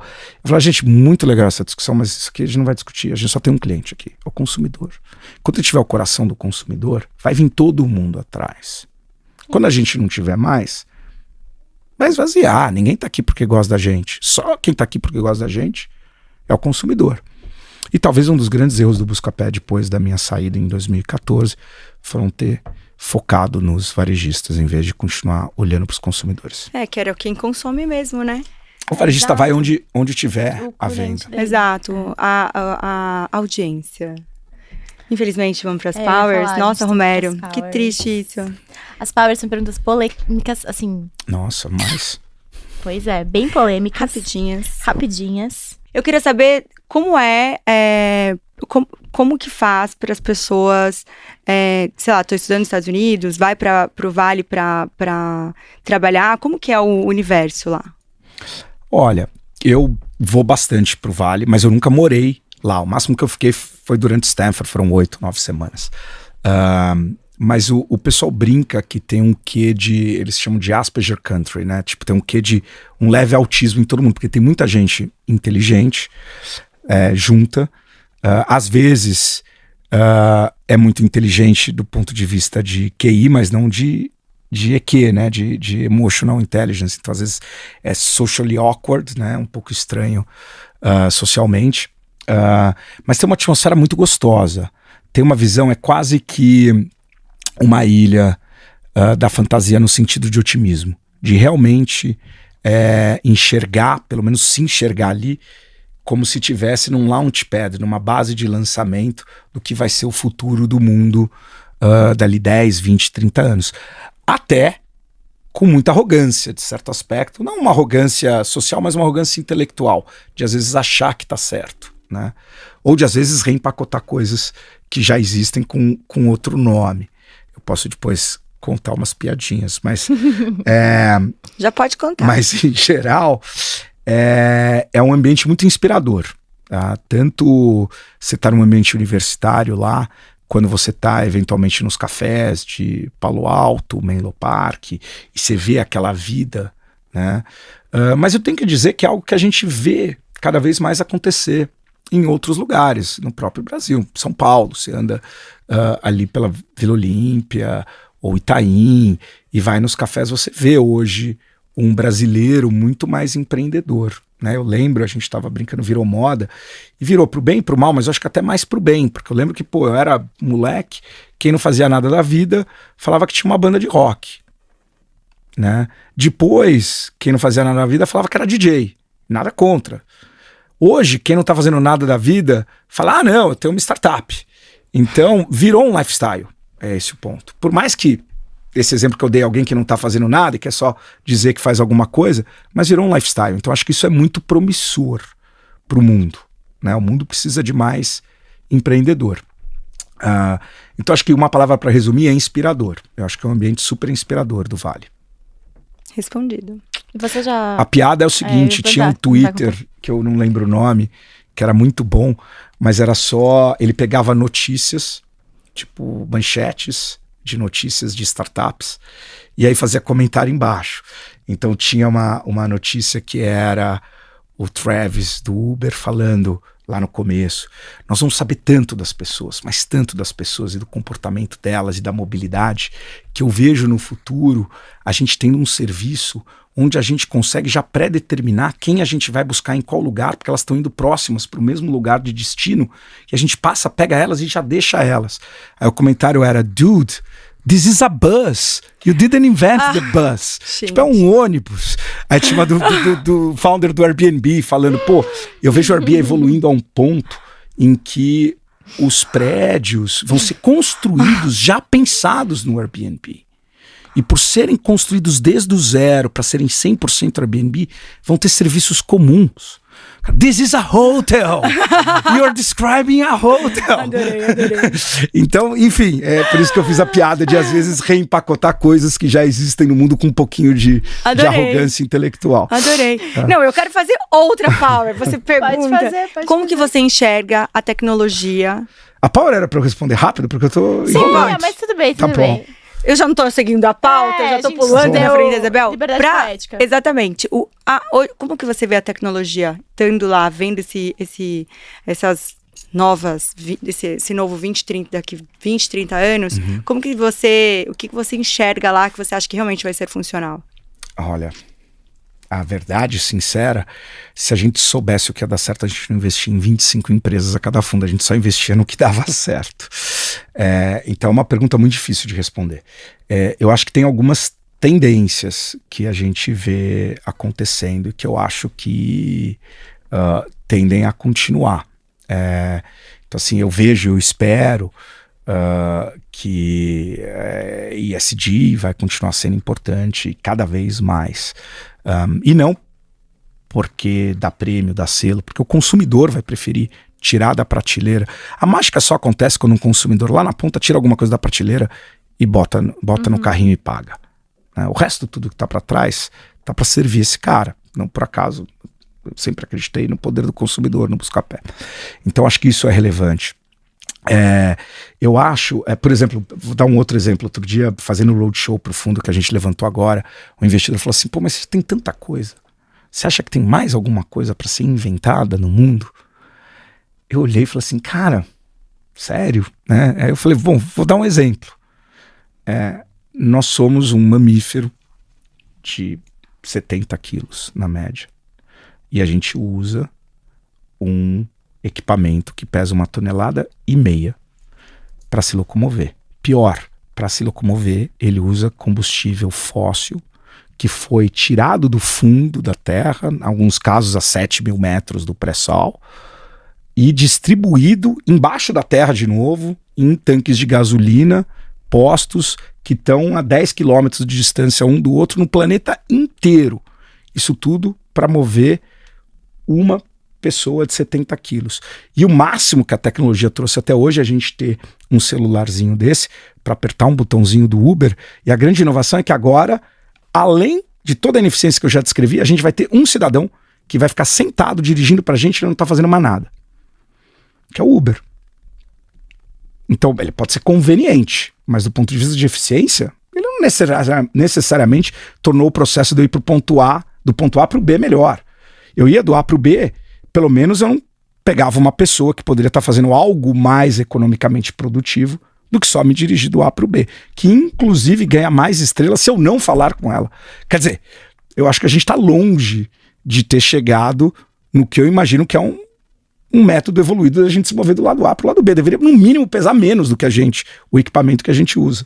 E usar muito menos energia do que usa. Então, assim, tem tanta coisa para ser feita, a gente olha tanta ineficiência. Mesmo SpaceX, que eu acho fantástico os breakthroughs que estão acontecendo na SpaceX, você poder reaproveitar o foguete, assim por diante. Claro, é fantástico você poder sair de São Paulo e ir para Tóquio em 40 minutos num foguete. Mas imagina quando a gente estiver lá, o quão ineficiente ainda vai ser todo esse processo. A gente está longe disso. Então eu acho que assim, o jeito que a gente interage e se comunica tem muito que evoluir, o jeito que a gente se locomove tem muito que evoluir, o jeito que a gente usa os recursos do planeta tem muito que evoluir. Então você está no começo dessa trajetória. O Buscapé foi comprado em 2009 e a vida inteira eu imaginei o Buscapé num celular. Só que o iPhone foi inventado em 2007. Né? A gente esquece que a gente tem 100 anos de energia elétrica, 100 e pouquinhos, né? Então, assim, a velocidade que as coisas estão acontecendo é tremenda. Sim. Então, acho que seria muita arrogância eu chutar o que acontece em 20, 30 anos. Mas, quando eu escuto alguém falando que acha que não tem mais nada para ser inventado, isso é um negacionista de verdade. Legal. Já imagina a gente voando. Exato. Como escolher um bom sócio? Difícil. Mas eu acho que a intuição fala muito, né? Acho que eu tenho que buscar alguém. Eu acho que vou fazer um exemplo. Acho que o que fez o Buscapé dar certo foi o alinhamento que os sócios tinham do que queriam no Buscapé. Então, assim, não tinha um que queria ficar milionário, o outro que queria ficar famoso. Todo mundo queria aquilo que eu comentei. Criar um serviço útil que todo mundo conhecesse, que fosse um legado e ficasse. Então ficou fácil. Como estava todo mundo alinhado, todo mundo estava disposto a se sacrificar junto por aquele sonho. Então eu acho que é alinhar muito bem o que você quer daquela jornada. Legal. O que você acha sobre NFT? Eu gosto, eu consigo entender NFT no seguinte sentido. E aí, bom, primeiro, você tem diferentes tipos de uso e de NFTs. Se a gente vai para arte, então vamos discutir quanto vale um CryptoPunk no meu perfil, ou quanto vale um Bored Ape, um macaquinho cansado. Pô, como é que paga $1 milhão para ter lá o macaquinho entediado? Eu consigo entender porque da mesma forma que no mundo físico eu me apresento de alguma forma, e podia ser usando um Rolex de ouro antes e tá com terno Armani, o que seja, ou pode ser agora, parecendo que eu sou despretensioso, porque eu tô de camiseta preta e jeans preto e tal, mas tudo isso são formas da gente se apresentar socialmente. Então na hora que eu vejo alguém que tem um CryptoPunk, e eu tô conversando com essa pessoa no digital e nem sei ainda quem é a pessoa, de cara eu sei duas coisas. Ou esse cara é visionário e viu lá em 2018 que isso ia ser algo legal, ou ele é milionário para gastar esse dinheiro nisso. Então, independente de qualquer coisa, diz alguma coisa. Né? Então, e não é diferente do motivo pelo qual se dirige um Porsche, ou se usa uma Birkin, ou um Cartier. É muito parecido. Então, eu consigo imaginar esse uso por muito tempo, até porque boa parte da nossa vida vai ser cada vez mais digital. Então, nesse aspecto, talvez tivesse sobrevalorizado pelo exagero dos bancos centrais, imprimindo dinheiro, excesso de liquidez, talvez menos, mas eu acho que vai existir cada vez mais uma urgência, uma necessidade de você mostrar uma personalidade digital de alguma forma, que é o que a gente faz quando a gente está aqui interagindo no físico. Legal.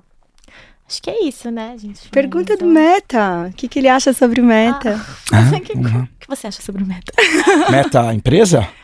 É? Acho que né? Meta empresa, vai. Bom, eu acho o seguinte. Eu acho, quando a gente fala meta empresa ou metaverso? Os dois, pode ser, vai. Boa, então eu vou falar dos dois.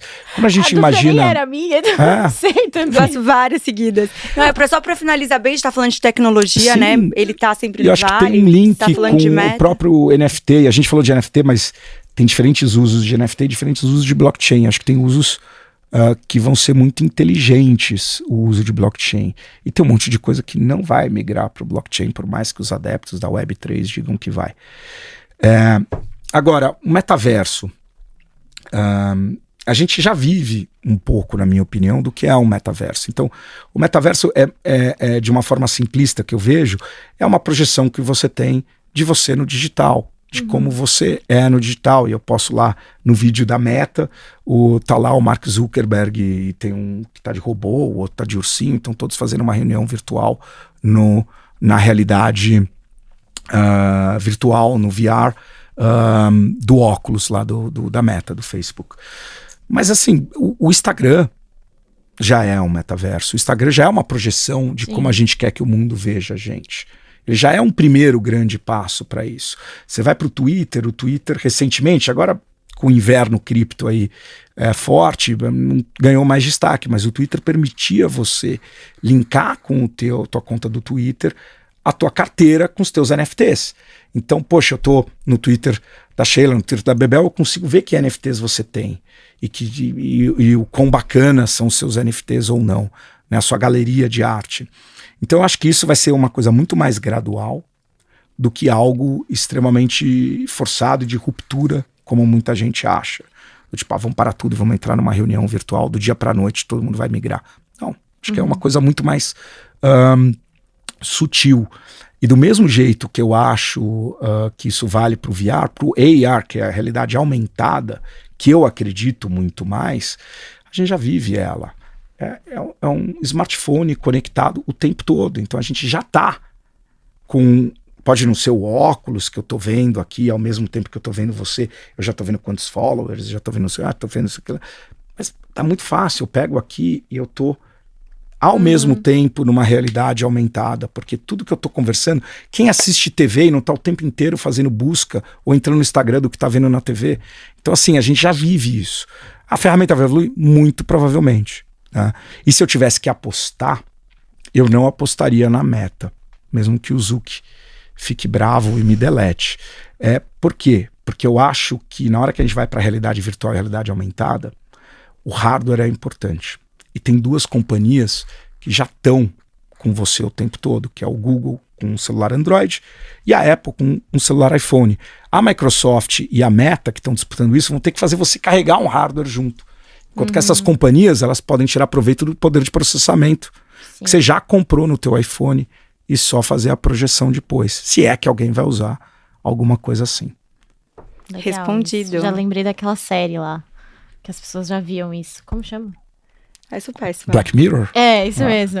Nossa, Black Mirror, quando eu comecei a assistir... Aliás, é uma série boa pra tirar insights de coisa. Muito. Eu acho o time lá pirada, muito bom. Não, eu assisti a primeira vez, as primeiras eu fiquei muito impactada. Eu não sei quem faz o roteiro, mas é uma pessoa gênia. É uma provocação muito boa. E é uma provocação, acho que com exceção de um episódio que eu assisti, todos são dark. São muito darks. Só tem um que é bonitinho. Que eu até lembro, chama San Junipero. Sim, que é o que eu mais visto. Que as duas mulheres meninas que se amam, depois as linhas vão pro metaverso, sei lá o quê. Sobem pra nuvem a consciência e continuam lá o amor delas. Todos os outros são sinistros. São. E assim, eu lembro que eu assistia sempre, assim, em pânico. Porque eu assistia, porque tava todo mundo assistindo, eu sou medrosa, assistia, falava, gente, que é isso? Super dark. E daí eu falava, não, vou ter que assistir de novo, porque o outro... E esse daí que você citou é o mais fofo mesmo. Mas ainda também é meio... também dark. Não, e ele provoca em você uma coisa, tipo... meio pânico mesmo. Aham. Tipo, que o cara é cancelado e ninguém mais vê Aham. ele. Eu comecei... É isso. Mas vou te falar, É o robozinho, o cachorrinho, o robô já existe, o cancelamento já existe, Sim. é muito mais real e dia a dia do que futurístico, do que a gente imagina. Se olhar com uma crítica, com um olhar crítico, você vai ver que Sim. aquilo já é Sim. a nossa sociedade um pouco. Sim, eu acho que por isso que é tão sombrio, né? Que quando a gente de fato enxerga as coisas, fala assim, a gente convive com isso, né? Como sair disso? Romero Rodrigues, que incrível recebê-lo aqui. Imagina, Né, eu que Bebel? agradeço, A papo gente, bom. uma honra, a gente não tinha dúvidas que seria A gente já incrível. saiu com todas as colinhas. Exato. Não, ó, Tô eu já. A preparada. Bebel, quando ela começa a fazer as perguntas, eu sei, ela tá fazendo pra nós. Uma prima minha me perguntou. Boa. Deixa eu colocar aqui. E vocês, gente, não deixam de deixar muitos comentários Deixa de aqui. deixar, é ótimo. Deixa eu deixar. Antes, Romero- Deixem muitos comentários. Antes, Romero, deixa suas redes sociais pras pessoas. É pra quem verdade. quiser te acompanhar. Oi. Ah, minhas redes sociais? Ah, Tá claro. bom. Onde acharam o Romero? Onde achar o Romero? @ Romero Rodrigues, Twitter e Instagram. E no LinkedIn também eu sou bem ativo. Pode me procurar lá, Romero Rodrigues. É Manda lá pra pra quem empresa, quer. investe em Romero. mim, pode É, mandar um monte, gente. Pra quem quiser se inscrever pra. Ai, tem uma startup. Boa. Manda pra onde? Pode falar comigo no LinkedIn, mandar pro meu LinkedIn, que é o mais fácil. Tá bom, gente. Espero que tenham curtido. Não se esqueçam de se inscrever em nosso canal. Ativar o sininho e deixar um monte de comentários. Muitos comentários que vocês sabem que o convidado volta. Um beijo, muito próxima. obrigada. Tchau. Tchau.